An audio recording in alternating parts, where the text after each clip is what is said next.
15 రోజుల్లో పిల్లడు ఫీజు కట్టాలి. ఏంటో ఏం అర్థం అవట్లేదు పరిస్థితి.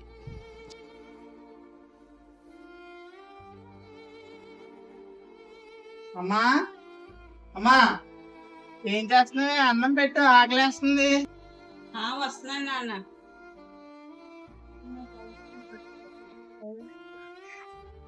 ఇంక అన్నం వేసుకో నాన్న. చాలమ్మా, ఇంకొద్దు. నాన్న నువ్వు కాలేజ్ ఫీజు కట్టాలన్నా కదా, ఒక 2 రోజులు లేట్గా కట్టచ్చేమో అడుగు సార్ని. ఏం మాట్లాడుతున్నావు అమ్మా? అలా చేస్తే నాకు హాల్ టికెట్ ఇవ్వరు, నేను అప్పుడు ఎగ్జామ్ ఫెయిల్ అయిపోతాను. ఎప్పుడు ఇలాగే చేస్తావు ఏంటమ్మా నువ్వు? అనవసరంగా అమ్మ మీద కోపపడినట్టున్నాను.